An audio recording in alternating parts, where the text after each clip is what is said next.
Hello everyone, welcome back to EVS academy channel. तो जैसे कि कल एनवायरमेंटल साइंसेस का एग्जाम था, तो आई होप आप सभी का एग्जाम बहुत अच्छा गया होगा। तो आज जो हमारा वीडियो होगा वो डिस्कशन होगा, जो रिव्यू हमें मिले हैं स्टूडेंट्स से, हमारे स्टूडेंट्स ने जो हमें क्वेश्चंस बताए हैं, जो कुछ क्वेश्चंस उनको याद थे, तो वो हम पेपर पूरा डिस्कस करेंगे।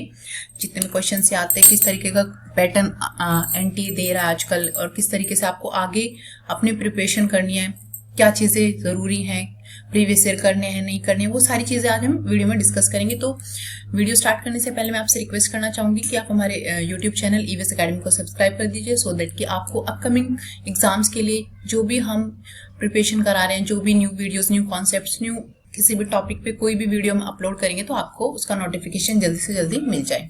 तो वीडियो को लाइक और शेयर करना ना भूलिएगा। तो चलिए स्टार्ट करते हैं। जैसे कि कल एग्जाम हुआ है, तो काफ़ी अलग अलग एक्सपीरियंस रहा है बच्चों का कि लेवल था पेपर का वो थोड़ा मॉडरेट था, मीन्स टाइम कंज्यूमिंग भी कुछ बोला, क्योंकि असर्शन रीजन के कुछ क्वेश्चंस थे, कुछ लोगों को टाइम की कमी लगी।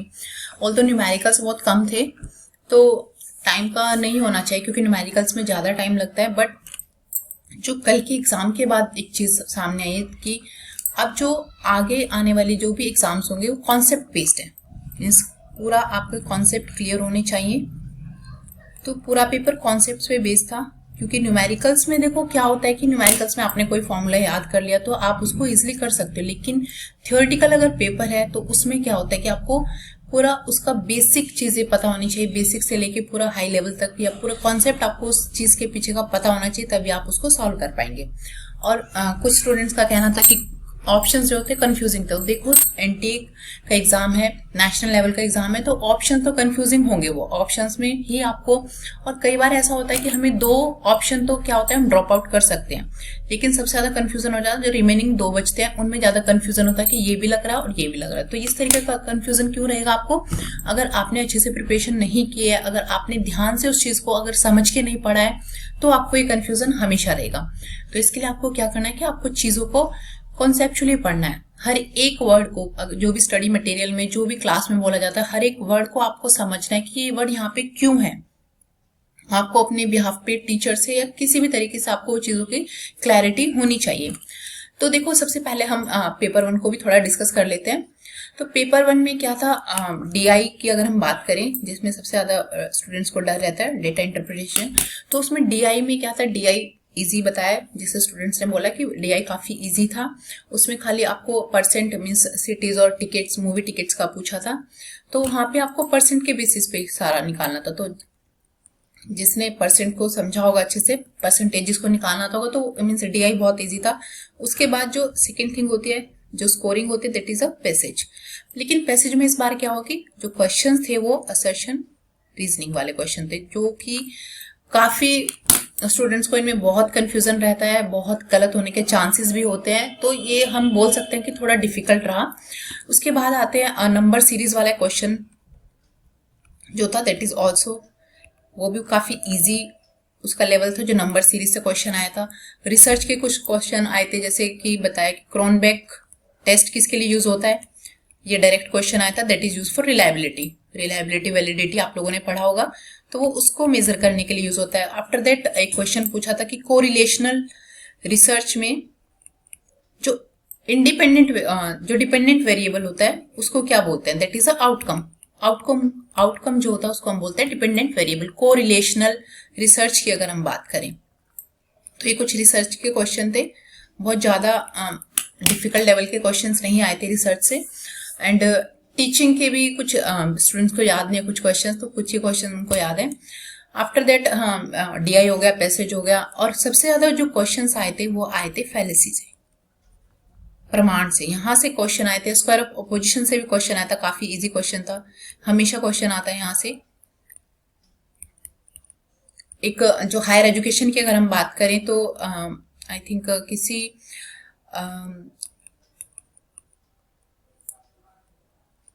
तो स्क्वायर ऑफ अपोजिशन से और हायर एजुकेशन से भी क्वेश्चन था, वो क्वेश्चन स्टूडेंट्स को याद नहीं है, बट क्वेश्चन था हायर एजुकेशन से।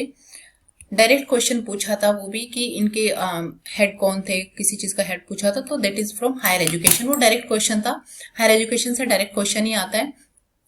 उसके बाद ये कुछ क्वेश्चन थे जो पेपर 1 की मेमोरी बेस्ड क्वेश्चंस हैं। तो पेपर 1 का लेवल आप बोल सकते हो बहुत ज़्यादा डिफिकल्ट नहीं था। हाँ, पैसेज में थोड़ा प्रॉब्लम हुआ बच्चों को, लेकिन बाकी जो सारे क्वेश्चंस थे वो इजी या मॉडरेट लेवल के हम बोल सकते हैं, क्योंकि मैथमेटिकल रीजनिंग में सबसे ज़्यादा डर लगता है लोगों को, बच्चों को डीआई में सबसे ज़्यादा डर लगता है। तो वो जो सारी चीज़ें क्या थी वो ईजी थी।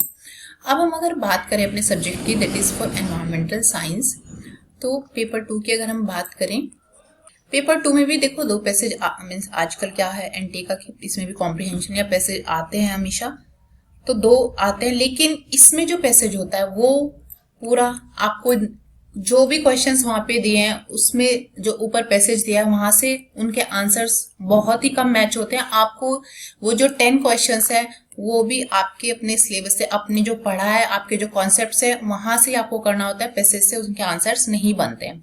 तो इसके लिए भी इन 10 क्वेश्चंस के लिए भी आपको क्या करना है कि अपने कॉन्सेप्ट के बेस पे आंसर देने होते हैं। तो आफ्टर दैट जो काफी क्वेश्चंस आए थे वो आए थे जियो साइंस से। तो जैसे बोमन सीरीज से क्वेश्चन आ गया था, इस डायरेक्ट क्वेश्चन थे। और सबसे बड़ी बात, जैसे कि हम लोग आपको बार बार बोलते हैं कि पीवाईक्यूज को करना बहुत जरूरी है। आप कोई भी रिकॉर्डेड लेक्चर देख रहे हो, कोई भी यूट्यूब से कोई भी वीडियो देख रहे हो, देखो पीवाईक्यूज करना बहुत जरूरी है। और पीवाईक्यूज भी हम जैसे आपको हमेशा बताते हैं कि आपको किस तरीके से करना है पीवाईक्यूज, कि आपको चारों ऑप्शंस, क्योंकि देखो क्वेश्चंस रिपीट होते हैं, डायरेक्ट क्वेश्चन नहीं आता है, बट क्या होता है कि वो इस ऑप्शन में से आपको क्वेश्चन दे सकता है। तो आपको चारों ऑप्शन जो है उनको बहुत ध्यान से पढ़ना, बहुत डिटेल में पढ़ना, उनका कॉम्प्रिहेंसिव तरीके से उनका आंसर लेके आना। तो आपको क्या होगा कि क्योंकि स्टूडेंट्स ने जैसा बताया कि काफी 15 to 20 क्वेश्चंस ऐसे थे जो पीवाईक्यू मींस प्रीवियस ईयर से आए थे डायरेक्टली। तो जिसने भी किया होगा पीवाईक्यूज बहुत अच्छे से किए होंगे, उसके सारे क्वेश्चंस ठीक हुए होंगे। एक न्यूमेरिकल बहुत कम थे, बट एक जियोस्ट्रॉपिक विंड का जो न्यूमेरिकल होता है मोस्ट रिपीटेड न्यूमेरिकल है। ये न्यूमेरिकल हमेशा क्या होता है रिपीट होता है। तो यहाँ से भी एक न्यूमेरिकल आया था। एक न्यूमेरिकल आया था कि आपको हार्डनेस कैलकुलेट करनी थी। इतना इसको मैं बोलूंगी बहुत ईजी न्यूमेरिकल था। हार्डनेस आपको कैलकुलेट करनी थी, कैल्शियम की वहां पे कंसंट्रेशन दी हुई थी, तो आपको एज अ CaCO3 उसकी क्या कंसंट्रेशन कैलकुलेट करनी थी। तो बहुत ही इजी क्वेश्चन था। एक आया था स्टेबिलिटी से भी क्वेश्चन आया था, एयर पोल्यूशन जो एयर मेट्रोलॉजी की अगर हम बात करें तो वहां से भी एक न्यूमेरिकल आया था। आपको खाली क्या बताना था, हाइट दिया होता और यहाँ पे टेम्परेचर दिया था, तो आपको यहाँ पे टेम्परेचर कैलकुलेट करना था, उसका -4.6 समथिंग लाइक दिस कुछ आंसर था। तो ये भी मीन्स जो भी न्यूमेरिकल आए थे बहुत ही इजी न्यूमेरिकल्स आए थे। बाकी जो थियोरेटिकल क्वेश्चंस थे वो आपके क्या थे, वो कॉन्सेप्ट बेस्ड थे। और अगर आपने कॉन्सेप्चुअली आपने मटेरियल को बहुत अच्छे से पढ़ा, आपने क्लासेस या ऑफलाइन ऑनलाइन जो भी क्लासेस आपने अटेंड किया, आपने कॉन्सेप्ट अपने क्लियर किए हैं। क्योंकि देखो ये बात क्लियर है, स्टूडेंट्स ने भी अपने मुंह से बात बोले कि जिसके कॉन्सेप्ट्स क्लियर होंगे वही इस एग्जाम को क्लियर कर पाएगा। ऊपर से पढ़ने से कुछ फायदा नहीं है। एक क्वेश्चन आया था जो Cl2 gas as a water treatment, हम वाटर डिसइंफेक्टेंट यूज करते हैं, तो उसके स्टेटमेंट बेस्ड क्वेश्चन था। 4 स्टेटमेंट दी थी, वहां से आपको आंसर बताना। तो ये आपको पूरा वाटर ट्रीटमेंट पता होना चाहिए कि Cl2 गैस का क्या पूरा उसके अंदर जो है प्रोसीजर होता है, क्या प्रोसेस होता है, कौन कौन सी रिएक्शंस होती है, HOCl कब बनता है, क्या चीजें होती है, तो ये सारी चीजें। और बाकी ग्रीन हाउस गैसेस से काफी क्वेश्चन आए थे। 2-3 क्वेश्चन ग्रीन हाउस गैसेस से ही रिलेटेड थे, बहुत ही डायरेक्ट क्वेश्चन थे, बहुत ही इजी क्वेश्चन थे। आपको ग्रीन हाउस गैसेस मीन इतना इजी लेवल के क्वेश्चन थे ग्रीन हाउस गैसेस से। तो ये भी कई बार क्या होता है कि हमें बहुत इजी क्वेश्चंस ही नहीं आते। क्यों? क्योंकि हम बहुत अगर हम ध्यान से ना पढ़ें तो ये सारी मिस्टेक्स वहां पे होती हैं।